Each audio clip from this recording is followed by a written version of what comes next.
Salut les gens, aujourd'hui on va parler matériel et on va parler d'un petit matériel un petit peu voilà, qui va sortir un petit peu de l'ordinaire. C'est un petit peu pour le fun, c'est pas vraiment du bon, enfin voilà, on n'est pas sur quelque chose où on va sortir soit de la belle vapeur, soit avoir des saveurs de malade.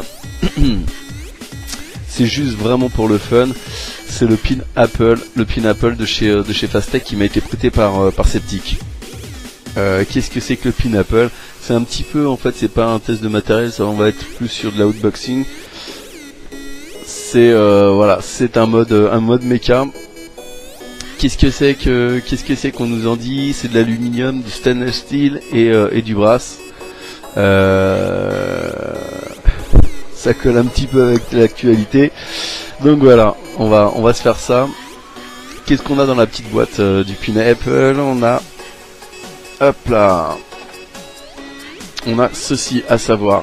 Donc un chargeur ici, un chargeur, pas en faire grand chose. Voilà, on va le sortir, mais on peut pas en faire grand chose parce que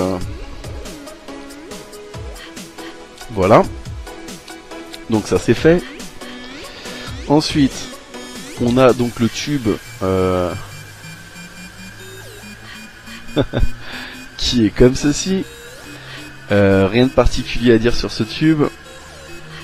On peut détacher le pôle 510. Voilà.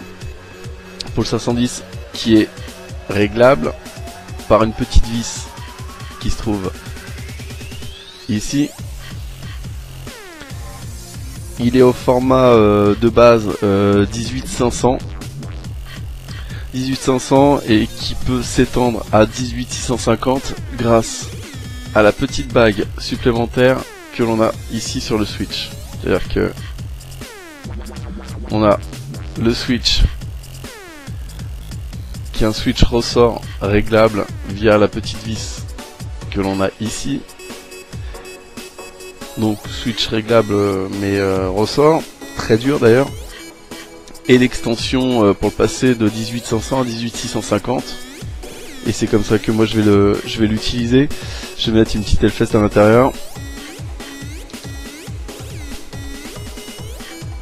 Voilà, on remarquera qu'il y a un léger gap là, qui est pas forcément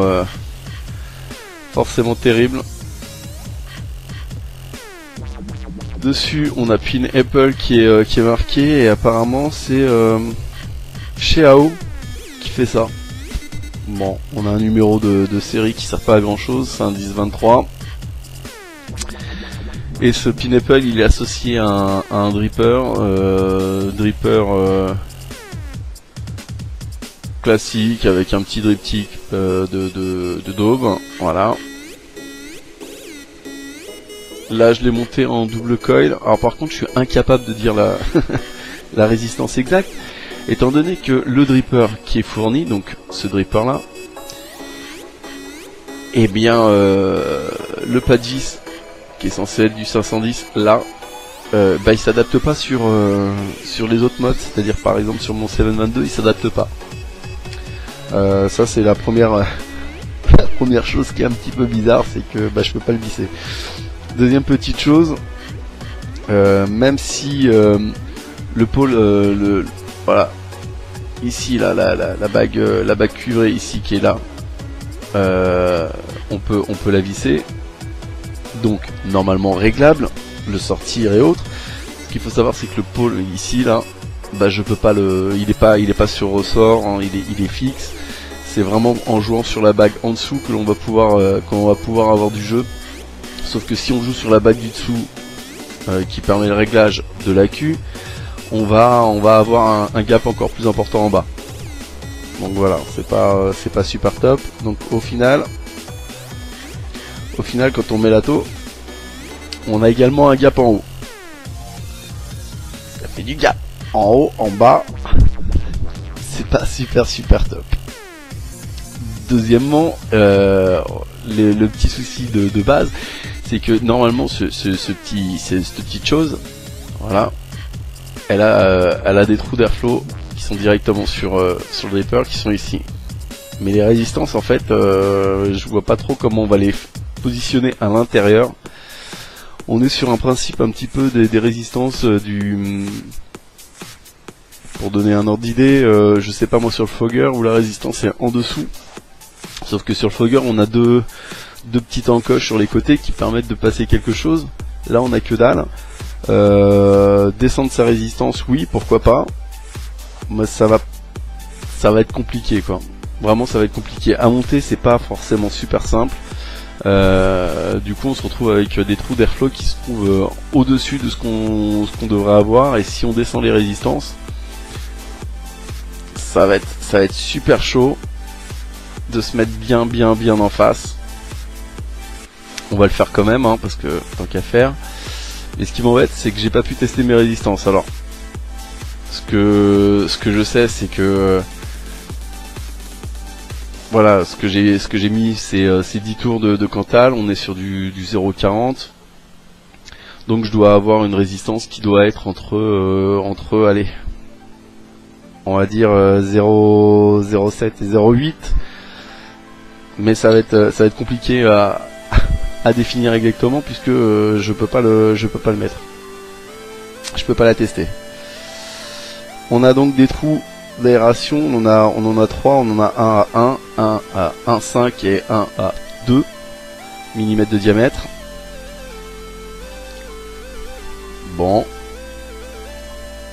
Est-ce que ça fonctionne au moins? En tout cas ça fonctionne.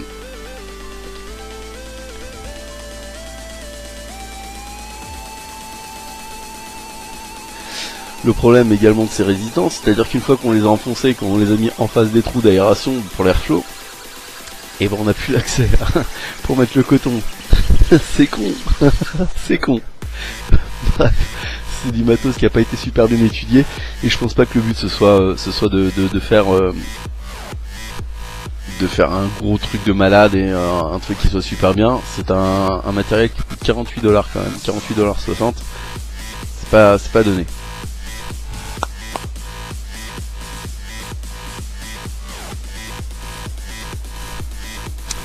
Malgré tout ça fait de la vapeur. Je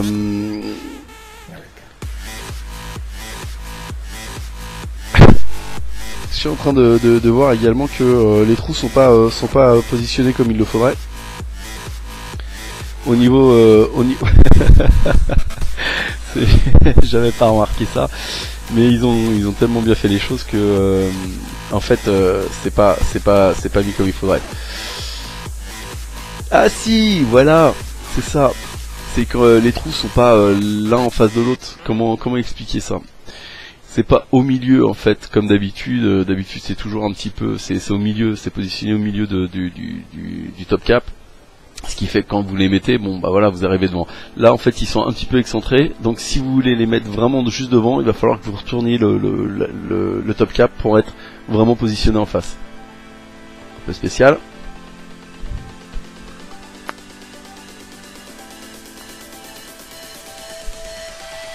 Mais ça fonctionne malgré tout.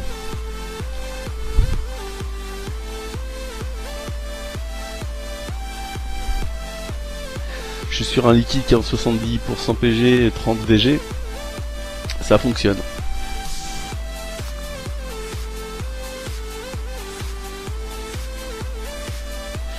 Quand il est arrivé, Septic a fait d'abord un petit nettoyage. Donc l'a foutu dans de la flotte, machin, du vinaigre et autres. J'ai fait le premier montage et il avait vraiment un goût de merde du fait des résistances qui étaient positionnées vraiment trop hautes, du fait de l'airflow qui était pas en face, et il y avait en plus un goût merdique. Donc moi j'ai quand même refait un petit nettoyage complet, donc vraiment bouillir avec du vinaigre blanc et autres, histoire de défaire un petit peu toute la graisse de merde qu'il pouvait y avoir dedans. Il n'y a pas de bague de serrage dessus. De toute façon on peut le positionner, ça pose pas de souci parce qu'il faut vraiment appuyer sur le dessous du mode pour que ça fasse switch. Il faut appuyer quand même relativement fort parce que le ressort il est tendu. Hein.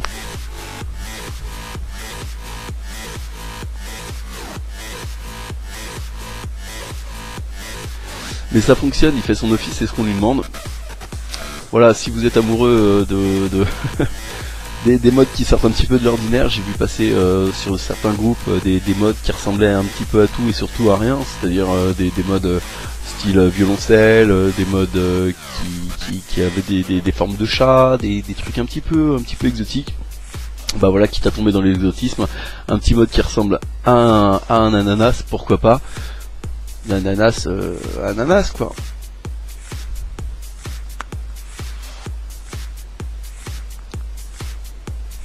Je dois avouer que du petit doigt c'est pas c'est pas l'idéal. Voilà, c'était le Pineapple 18 500, 18 650. Si vous voulez vous amuser un petit peu, pourquoi pas. Maintenant, attention, le pas de vie c'est pas génial. Que ce soit sur le dripper ou que ce soit sur le mode en lui-même, on a du mal à associer les composants avec d'autres modes. C'est vraiment pour être utilisé comme ceci. Je sais pas, il y a un petit décalage qui fait et j'ai pas voulu forcer, j'ai pas voulu niquer mes autres atos et j'ai pas voulu non plus niquer mes autres modes. C'est fonctionnel. Dans une petite soirée, ça fait son petit effet, c'est ce qu'on lui demande. On lui demande pas plus. Bon, à mon goût, il est peut-être un petit peu cher pour ce que c'est, mais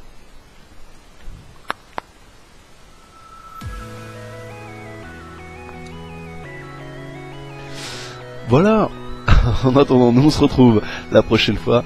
Ciao, à plus.